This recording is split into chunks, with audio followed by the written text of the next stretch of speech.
Okay. Atisha was extremely pleased. Donc Atisha était très très réjoui. Wonderful. Et il a dit merveilleux. Fact that someone as learned as yourself. La présence au Tibet d'un érudit tel que vous rend ma venue superflue. Page 311. Unnecessary, he said. He again asked, et il demanda encore. And how do you combine et comment all pratiquez-vous these tous ces when enseignements you sit down sur un to seul practice? siège? That is the crucial point. C'est ça le point crucial. And Loshen Rinchen Zomboti said that Et I Loshen Rinchen practice Zampo each répondit, one eh bien, as it is explained je in suis its les own explications text, correspondant à chaque said texte, Rinchen Zombo. dit Rinchen Zampo. That means it's like each individual Ça veut take dire what que they say, dans chaque texte, les but explications qui like sont données, group the meaning of the teachings, mais par contre, not really to say. La signification globale de And tous les then it's enseignements, like ça, il ne pouvait pas rotten vraiment le dire. translators. Alors Atisha dit, Oh, traducteur Lotsawa pourri. is rotten. Ce traducteur est pourri. Cried Atisha, Explosa Atisha, disappointment. fort déçu. He was very sad. Il était très triste. Then my coming to Tibet Ma was venue au necessary Tibet était donc after all. nécessaire après tout. And you say like this, you are intelligent, Si vous dites but ça, you vous êtes cannot intelligent, reduce, mais vous ne parvenez resume. pas You don't know à the réduire frame ou à of the- résumer all the teachings. le cadre de tous ces You like enseignements. kind of the separately Vous les follow up pratiquez séparément different texts, what par different rapport à say. différents textes et qui disent The différentes choses. any 84,000 teachings, so any Les Buddha's 84 teaching 000 or enseignements instructions, du Bouddha, the c'est main l'instruction really cruciale, principal subject is the compassion and the empty nature. ont pour sujet principal course, la compassion If you kind of et la follow nature each individual authentique. text, Évidemment, what they si vous ne pouvez explain pas things, suivre chaque it texte is not individuel really et that comprendre ce qui y est point. dit, Then ce it's n'est pas like vraiment... little bit Atisha Bekan said. Vous passez Then un of peu à course, côté du point Rinchen Zombo is principal. like says, Atisha était un peu "But triste what de should cela. I do Alors, instead that? Rinchen If this is Zampo not really good, you say, s'exclama, mais que faut-il, comment faut-il s'y prendre? Que dois-je faire à la place de ça? Demanda au lama. Demanda le Tsawa Rinchen Zampo à Atisha. And Atisha replied to Et say, Atisha répondit, you should find the essential point il faut pratiquer en réduisant tous les enseignements à leur commune essence, et c'est ainsi qu'il faut les pratiquer. Il faut les réduire à leur point essentiel, à leur cadre, à leur point essentiel qu'il nous faut pratiquer. Vraiment ici, la signification, c'est que le point essentiel parmi tous ces enseignements, c'est l'esprit d'éveil et la nature de la vacuité. Ou on peut dire l'union de la vacuité et de la compassion. C'est ça le point essentiel. À tout point de vue, ces enseignements, du point de vue des enseignements, ces deux points sont les plus importants. La vacuité, l'aspect de la vacuité, c'est la nature essentielle de tous les phénomènes relatifs et absolus. Et puis, il y a l'aspect de la luminosité, tout ce qui est connecté à la compassion. Les voies, les bhumis, ou les terres, le bon, le mauvais, le samsara, le nirvana, tout est luminosité. C'est ça Mais le point crucial de cette luminosité, c'est la compassion, la bienveillance.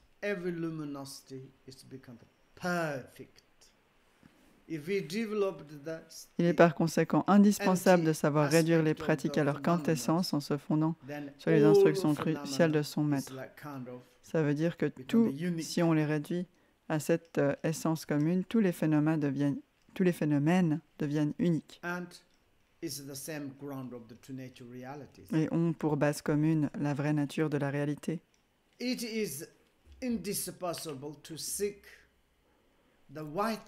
Il est indispensable de savoir, de rechercher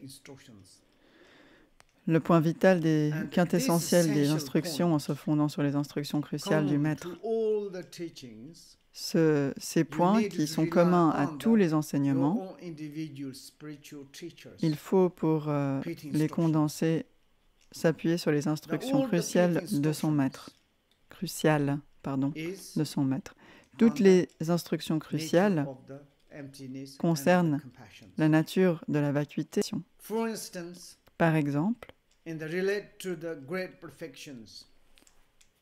si on lit ça à la grande perfection, la phase de création est associée à la compassion. La phase de dissolution ou de perfection est associée à la sagesse de la vacuité. Et la vue de la luminosité avec la sagesse de la vacuité, à travers cette présence spontanée, se lie à la compassion.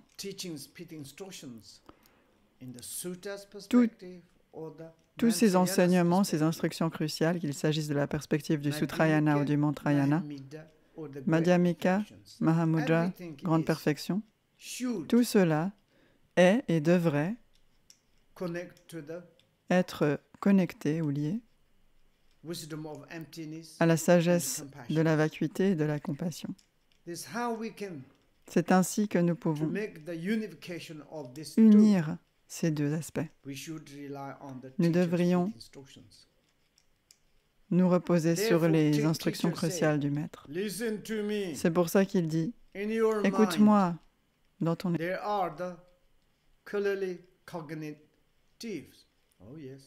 Il y a un aspect clairement cognitif, un aspect de connaissance, mais en même temps, il y a aussi une luminosité claire.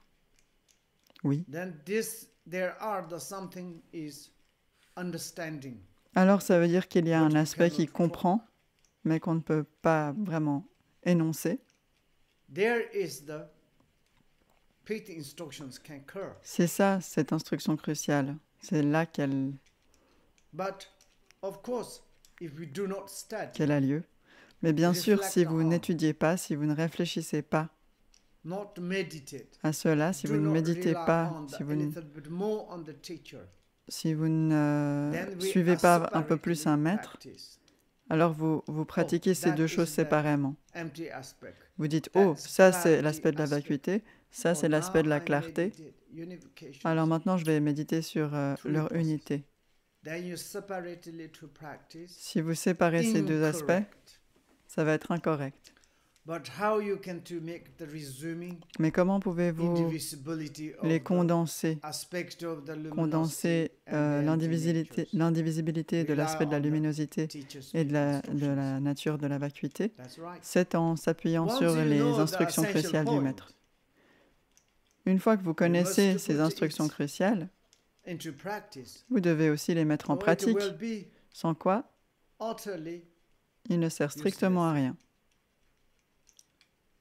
Si vous recevez ces instructions cruciales, que vous les comprenez conceptuellement dans votre esprit, alors vous devez mettre cela en pratique, en faire l'expérience encore et encore. Si vous ne faites pas ça, ça deviendra totalement inutile. Il y a un exemple d'une citation de Jetsun Milarepa qui a faim n'est pas contenté en entendant parler de nourriture.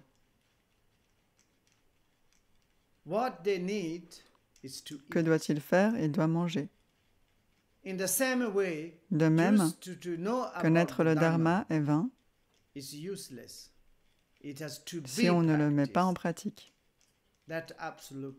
C'est absolument vrai. Quand on reçoit des enseignements, qu'on les entend, qu'on développe cette connaissance à travers l'étude,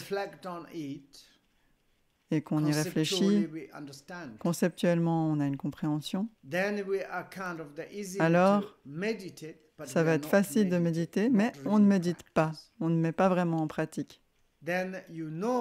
Alors vous savez conceptuellement ce qu'est vraiment la réalité, mais on ne fait pas vraiment l'expérience. Ce n'est pas très bénéfique alors. C'est comme une personne affamée à qui on va parler de beaucoup de nourriture délicieuse. Pour cette personne affamée, ça ne sert à rien. Cette personne affamée a besoin de manger de la nourriture. Alors, une fois que la nourriture va atteindre son estomac, ça va vraiment lui faire du bien. C'est ainsi.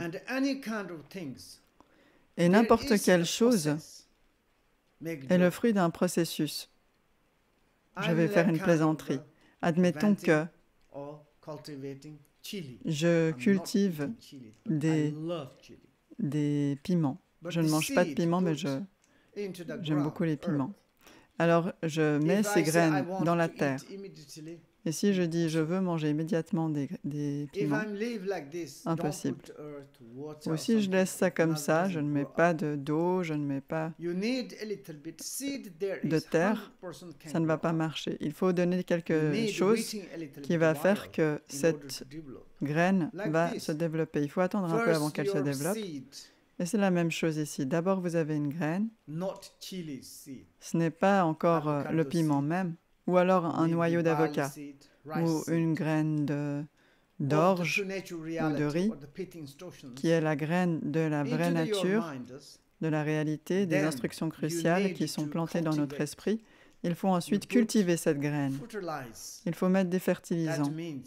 Cela veut dire que vous devez mettre cela en pratique chaque jour. Faire l'expérience de cela. C'est ça le fertilisant. Et alors, automatiquement, elle va pouvoir pousser. Et un jour, c'est 100% certain qu'elle va se manifester. Mais si vous faites un petit peu paresseusement, juste vous dites « Ah oui, je comprends », c'est difficile. Bien sûr, immédiatement réaliser la vraie nature de la réalité, très facilement, beaucoup plus facilement qu'un hamburger. Plus facilement que quoi? Je ne sais pas. En ce monde, quoi que nous fassions, il y a un processus. Ainsi, lorsque vous recevez, quoi que vous receviez d'ailleurs, lorsque vous recevez des instructions cruciales, mettez-les en pratique.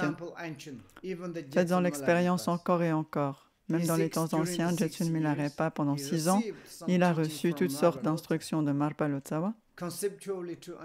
Il les a compris conceptuellement, mais pas encore. Ensuite, il est revenu dans son pays natal. Et combien d'années durant est-il resté dans les montagnes, dans un lieu de solitude, afin de développer tout cela? Finalement, année après année, finalement, c'est arrivé à maturité, c'est manifesté dans son esprit. Même le Bouddha lui-même, mais aussi bien d'autres maîtres. Lorsque nous mettons cela en pratique, alors qu'arrive-t-il?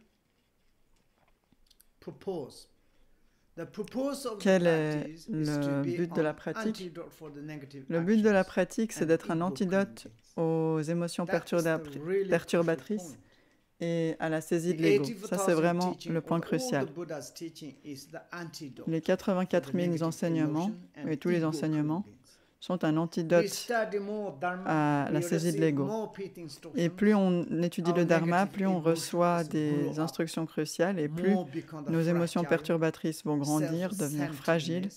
On va être centré sur nous-mêmes, on va avoir un ego, on va être égocentrique, fragile, sensible, à chaque instant, facile à mettre en colère, à rendre jaloux, à être hésitant, nerveux, plein de désirs.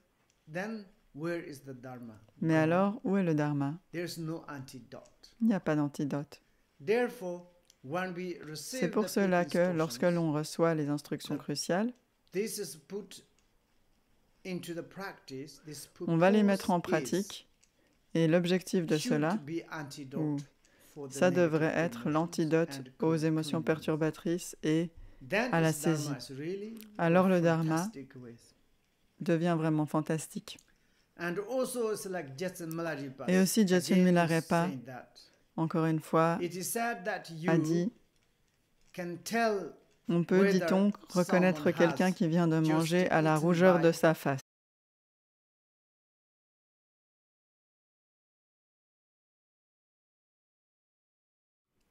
Excusez-moi. Admettons que quelqu'un dise qu'il a mangé. Et vous pouvez voir que le visage de cette personne a l'air satisfait, qu'il a l'air rassasié, ça veut dire que cette personne a mangé. Mais si cette personne dit « je sais très bien, je connais très bien le dharma », ok, vous connaissez le dharma très bien, mais le fait que vous pratiquiez le dharma ou pas, cela va dépendre de votre travail. Si vous pratiquez le dharma sérieusement, honnêtement, le dharma est un remède à vos émotions perturbatrices et à votre saisie du soi. Certains pratiquants du dharma ont des émotions perturbatrices moindres, moins de saisie du soi. Ça veut dire que c'est vraiment un pratiquant du dharma. Potowa a demandé à Geshe Tumpa what was the dividing line between dharma and non-dharma. Quelle était la ligne de démarcation entre le dharma et ce qui est dharma et ce qui n'est pas dharma, dharma et non-dharma. Une question très importante. Comment comprendre la différenciation entre le dharma et le non-dharma?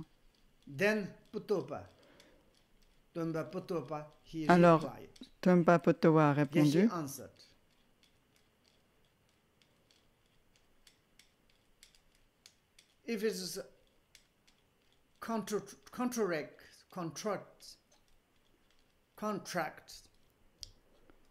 ce qui est un remède,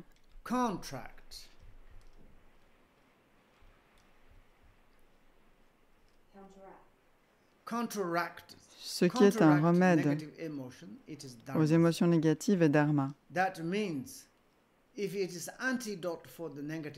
Ce qui veut dire ce qui est un antidote aux émotions perturbatrices est dharma. Sinon, ce n'est pas un antidote. Si ce n'est pas un antidote, ce n'est pas un remède, c'est non dharma.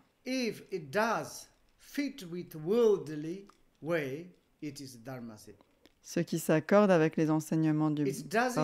ce qui ne s'accorde avec rien de mondain est dharma, le contraire non dharma. Bien sûr, toutes les choses mondaines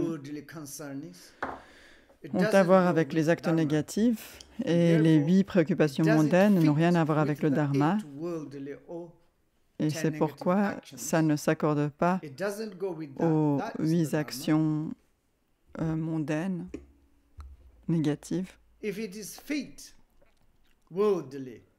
Si ça s'accorde avec le mondain, eh bien ce n'est pas vraiment le dharma. C'est un dharma mondain, un dharma du bout des lèvres. If it fits with the scripture and your instructions, it is dharma. Si ça s'accorde aux écritures et aux instructions, c'est dharma. Si ça ne s'accorde pas, c'est non dharma.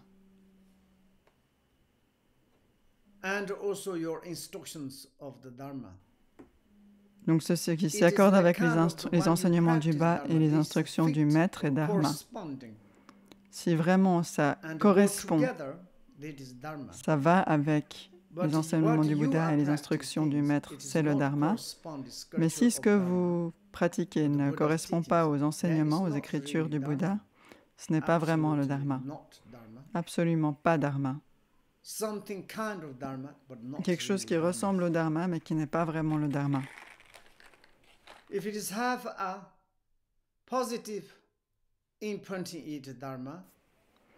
Ceux qui laissent de bonnes empreintes est dharma, ceux qui laissent des mauvaises empreintes, non dharma.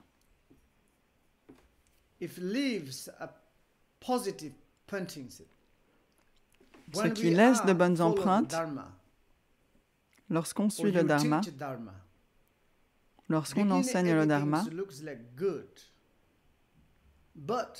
au début tout a l'air bien.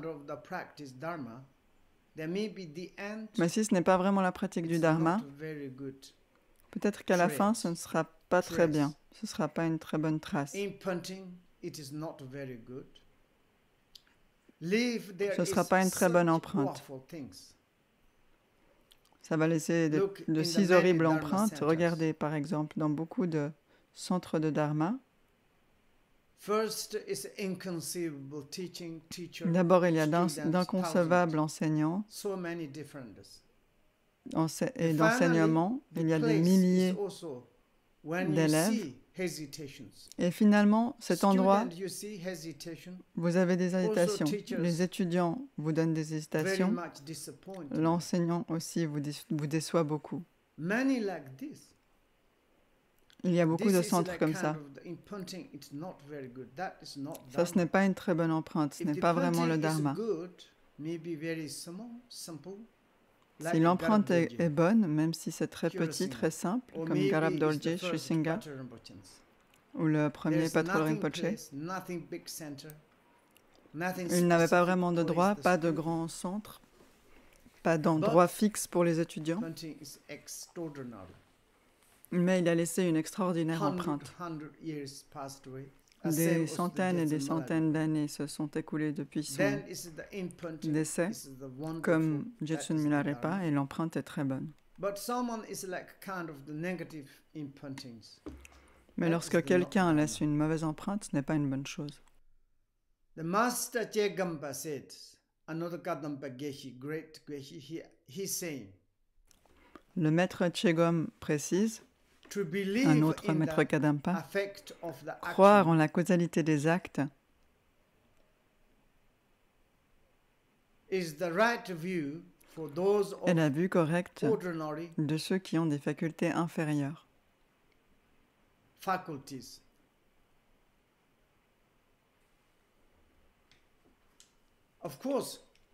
Bien sûr, les grands pratiquants ordinaires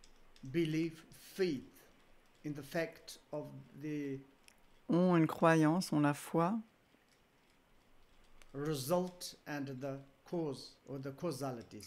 dans l'effet des résultats, dans la causalité, l'effet des actes.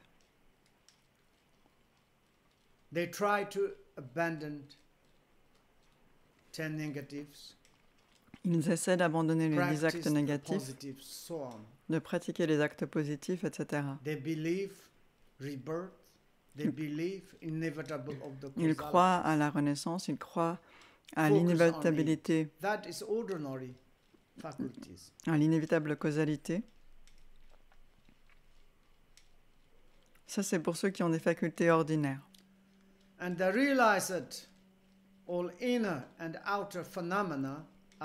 Réaliser que toute chose extérieure ou intérieure se trouve dans les deux unions, apparence vacuité et conscience éveillée vacuité,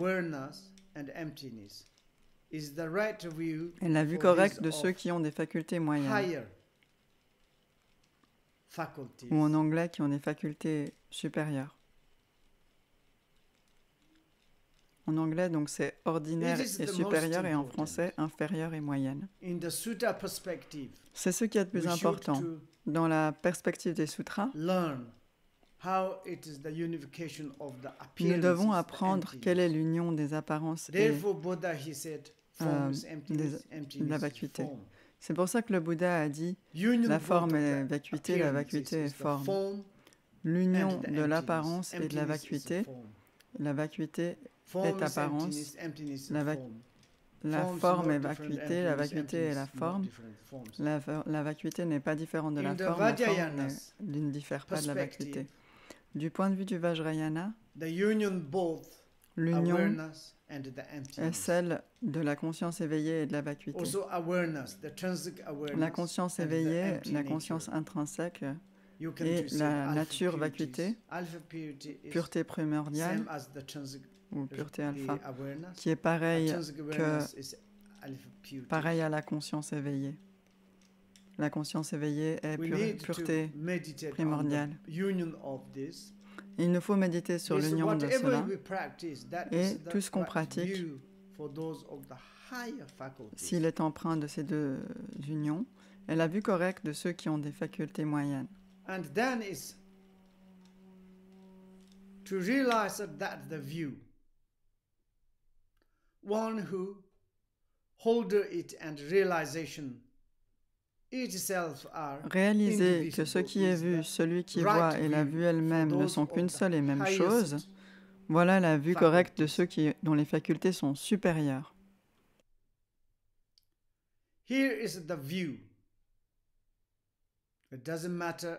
Ici, la vue, peu importe qu'il s'agit de conscience éveillée vacuité ou apparence et vacuité, ou apparence vacuité,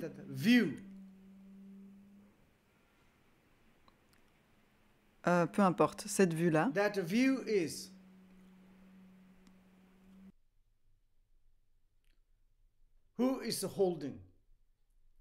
cette vue qui la détient, la réalisation elle-même est de cette indivisibilité, de cette union.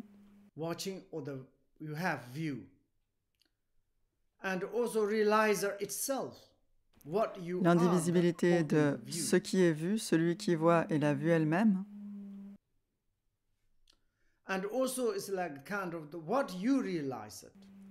Donc, ce qui est vu, oui, qu'est-ce que vous voyez? Celui qui voit, celui qui est en train de voir cela. Et la vue elle-même, ou dans le Prajnaparamita, on dit ce qui est... excusez-moi, je n'ai pas compris cette dernière phrase qu'il a dit. Cette indivisibilité, ou le fait que c'est une seule chose, ce qui est vu, celui qui voit, et la vue elle-même, cette réalisation. Avoir la réalisation que ces trois ne sont qu'une seule et même chose, sont indivisibles, voilà la vue correcte de ceux dont les facultés sont supérieures. C'est celle que nous devons connaître, que nous devons étudier davantage. Et si vous l'étudiez davantage, peut-être que vous allez peut-être un petit peu étudier le chapitre de la sagesse, l'Uttara Tantra, et l'Abhisamayalamkara. Ce sera plus clair là. Pour le moment, entrer vraiment dans les détails, c'est un peu inutile. Il y a trois sortes de choses. La vue, peut-être que vous allez dire la vue de la vacuité, ou les apparences, ou la conscience éveillée. Et cette conscience éveillée vacuité va au-delà de toute forme d'élaboration. Et puisqu'elle va au-delà de toute forme d'élaboration, celui qui médite dessus, comment peut-il vraiment maintenir cette vue dans son esprit?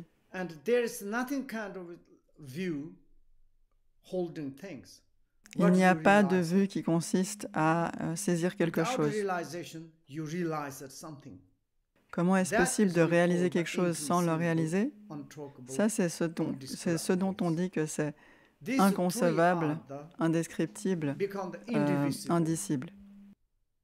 Ces trois aspects sont indivisibles, ne sont qu'une seule et même chose. C'est le point unique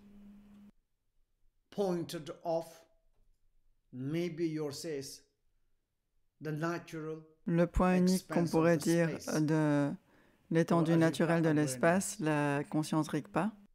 Ce n'est pas vraiment la vacuité, ce n'est pas vraiment non plus les apparences, ce n'est pas vraiment la conscience intrinsèque. Vous dites quelque chose, vous décrivez quelque chose, vous réalisez quelque chose, mais ce n'est pas vraiment l'état naturel. de la nature de Bouddha. Si vous pensez à cela, ça c'est vraiment les facultés les plus élevées. Et alors ensuite, c'est la méditation. Vraiment garder cet esprit totalement concentré sur son objet. Telle est la méditation correcte de ceux qui ont des facultés inférieures. Lorsque quelque chose est vraiment préservé, quelque chose peut-être d'un côté subtil, peut-être quelque chose qui garde une forme de substantialité, ou peut-être c'est pas connecté au sujet et à l'objet, mais une luminosité inconcevable et permanente, ou peut-être quelque chose d'un peu nihiliste, une vision un peu nihiliste de la vacuité. Et si vous arrivez à vous concentrer vraiment là-dessus,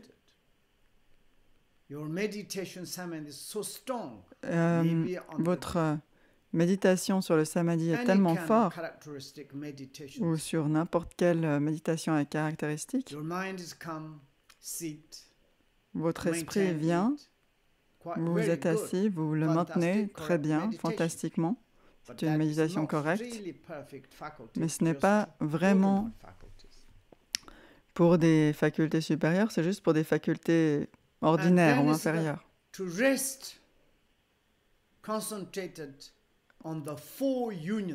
Demeurer concentré sur les deux unions,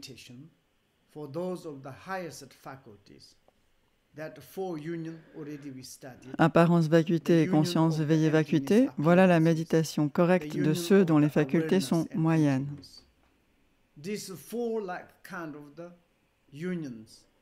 Ces quatre unions,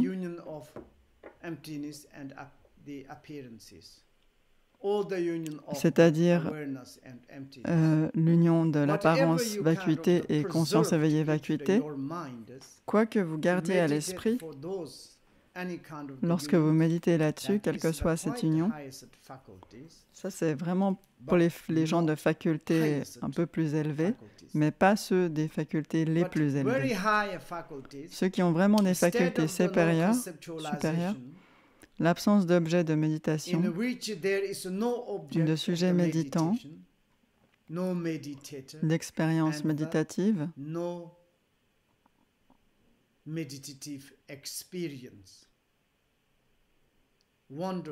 merveilleux. La méditation n'existe pas, le sujet qui médite n'existe pas, alors quelle expérience méditative avez-vous? Voilà la méditation correcte de ceux dont les facultés sont supérieures. Ça, c'est vraiment la méditation pour ceux qui ont les facultés les plus élevées. Il n'y a pas d'objet de méditation. Il n'y a pas d'objet de méditation. Il n'y a pas de méditant, de sujet méditant. Il n'y a pas d'expérience méditative. Ça, c'est la méditation correcte de ceux dont les facultés sont supérieures.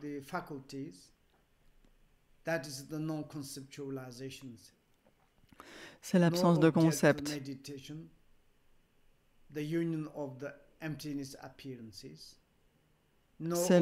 Il n'y a pas l'objet de méditation de l'union de l'apparence vacuité, pas d'objet de méditation tel que la conscience éveillée vacuité.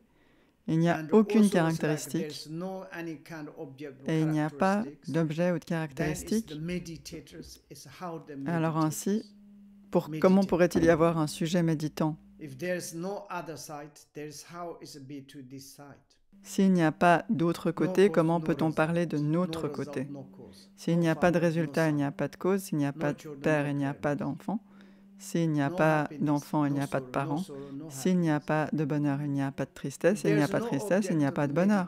S'il n'y a pas d'objet de méditation, il n'y a pas de méditant, de sujet méditant qui médite sur ses apparences. Si l'objet de méditation n'existe pas, alors pourquoi y aurait-il une expérience méditative? Tout cela est absence de concept, c'est la grande méditation. Bien sûr, les apparences sont toujours ininterrompues, elles apparaissent. Vous n'avez pas besoin de démolir ces choses. Tout fonctionne, mais vous méditez. Mais vous n'avez pas de concept dessus. Puis les activités.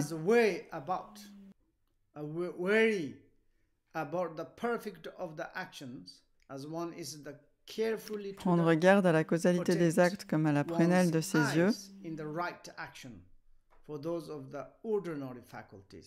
Pour ceux qui ont des facultés ordinaires ou inférieures, voilà l'action correcte. Pour ceux qui ont des facultés inférieures, comment est-ce qu'ils vont prendre garde à la causalité des actes, des effets, comme à la prunelle de leurs yeux? Tout à fait comme s'ils prenaient garde à la prunelle de leurs yeux. Ils vont prendre garde à la causalité des actes, ils vont faire attention à ne jamais faire d'actes négatifs. Ils vont toujours essayer d'agir de manière positive parce que ils sont tout à fait conscients de l'effet des actes, parfaitement. Ça, évidemment, c'est pour des facultés ordinaires ou inférieures. Deuxièmement, agir en voyant tout comme un rêve ou une illusion magique, c'est l'action correcte de ceux dont les facultés sont moyennes ou un peu plus élevées. Bien sûr, on parle des 8 métaphores de l'illusion. Et tout cela, quelles que soient les choses qui existent dans le samsara ou le nirvana, tous les phénomènes sont comme des rêves, des hallucinations, un écho, des mirages, comme des illusions. Ce sont les bonnes actions pour ceux qui ont des facultés moyennes.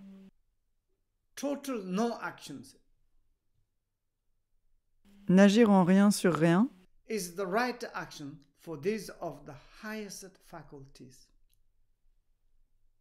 voilà l'action authentique de ceux dont les facultés sont supérieures. Qu'est-ce que ça veut dire n'agir en rien sur rien?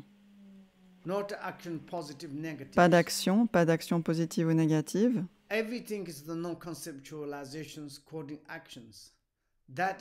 Tout est non-conceptualité mise en action. Ceci, c'est pour les gens qui ont des facultés supérieures. C'est merveilleux, c'est extraordinaire. Et il faut qu'on fasse ça plus profondément. La non-action est peut-être la meilleure des actions pour ceux qui ont des facultés supérieures. C'est merveilleux. La non-action est l'action correcte.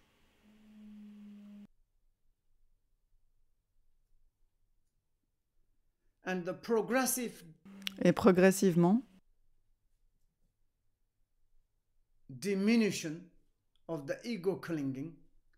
la diminution progressive de l'ego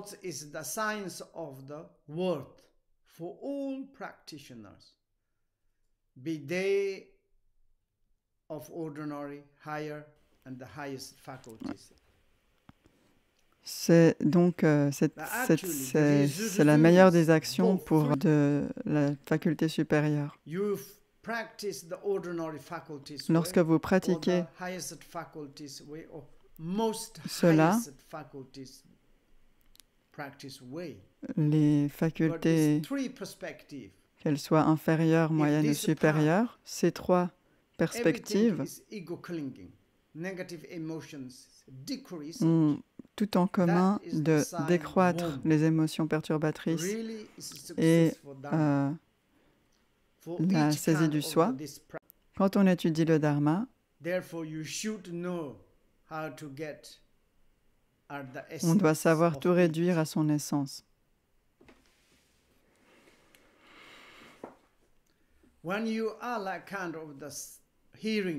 Lorsque vous entendez, vous réfléchissez, vous étudiez,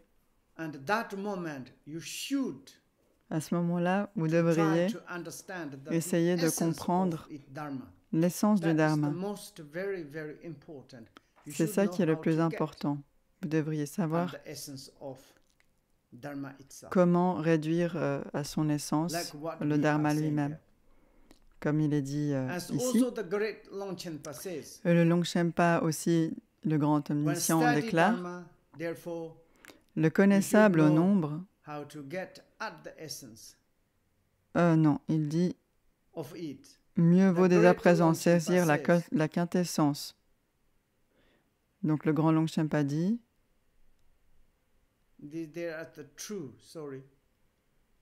excusez-moi, il y a quelque chose qui n'est pas nécessaire dans ma version. Il devrait y avoir une seule ligne, n'est-ce pas?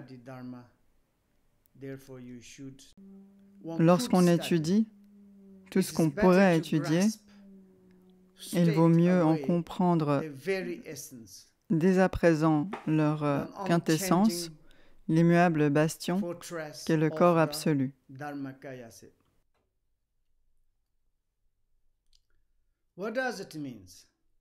Qu'est-ce que ça veut dire? Ça veut dire que les sujets de connaissance ou d'études sont infinis, pareils en nombre aux étoiles dans le ciel. Et si on voulait étudier toutes ces choses, ça n'en finirait jamais. Ces sujets n'en finiraient jamais.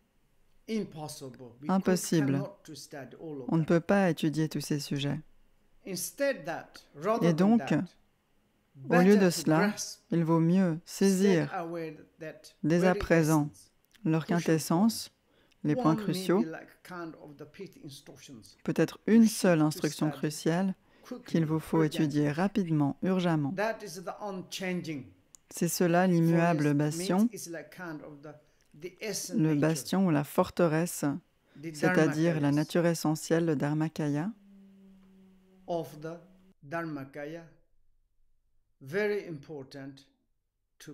C'est très important de saisir cela.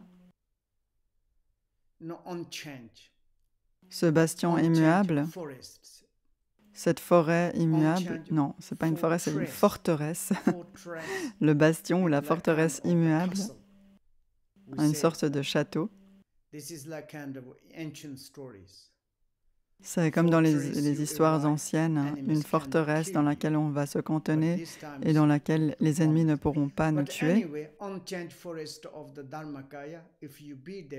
Mais en tous les cas, si vous êtes dans la forteresse immuable du Dharmakaya, personne ne pourra vous tuer, aucune armée des émotions perturbatrices ou des voiles ne pourra vous atteindre.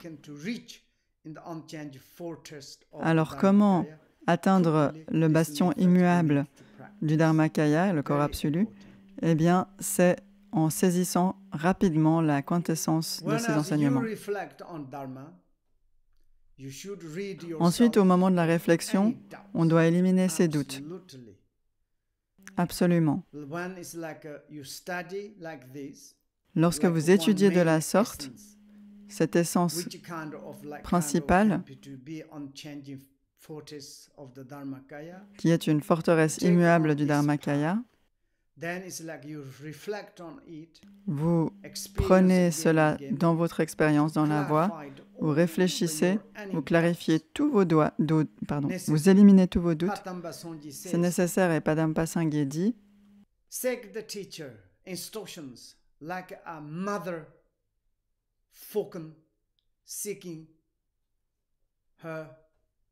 cherchez les instructions du maître comme une mère faucon cherche ses proies.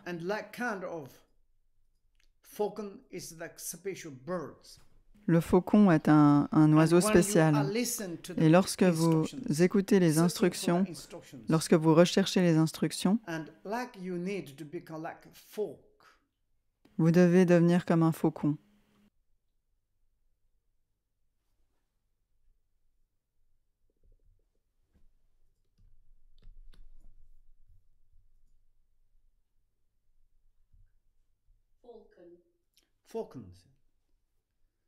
Comme un faucon.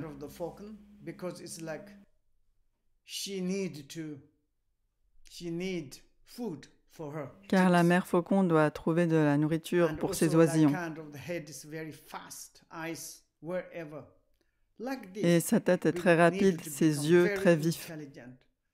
Il faut devenir aussi intelligent que cela lorsque l'on cherche les instructions cruciales.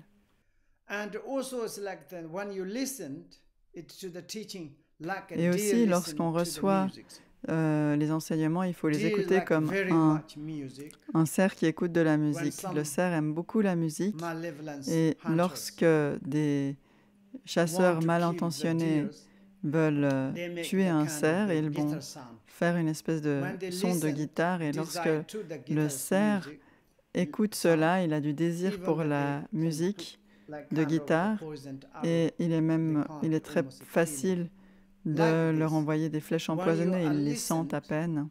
Donc exactement de la même manière, lorsque vous écoutez, écoutez très bien, de manière extraordinaire, tout comme le cerf qui écoute de la musique.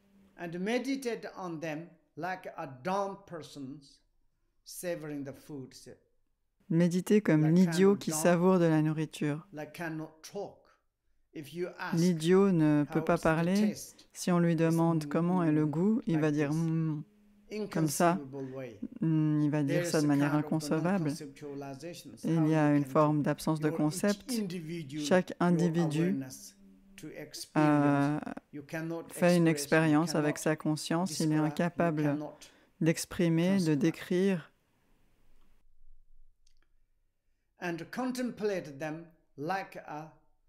Et contemplez-les comme un nomade du Nord qui tond ses moutons.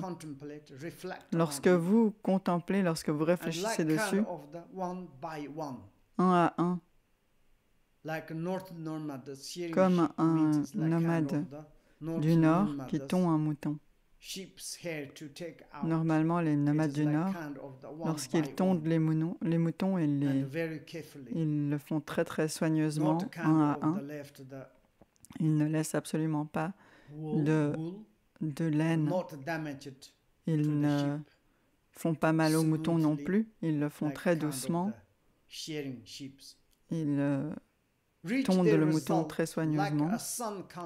Et au moment du résultat, soyez comme le soleil et la lune, dégagez des nuages. Ainsi, lorsque vous pratiquez, absolument, le résultat que vous souhaitez, c'est un peu comme le soleil qui apparaît derrière les nuages. Vos voiles disparaissent dans le ciel de l'esprit, votre luminosité naturelle de la nature intrinsèque de Bouddha va apparaître ainsi.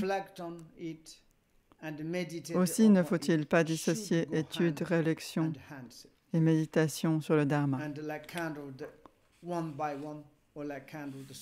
Un à un, elles doivent se soutenir, main dans la main, elles doivent aller. Il ne faut jamais les séparer. Ok, on va peut-être s'arrêter.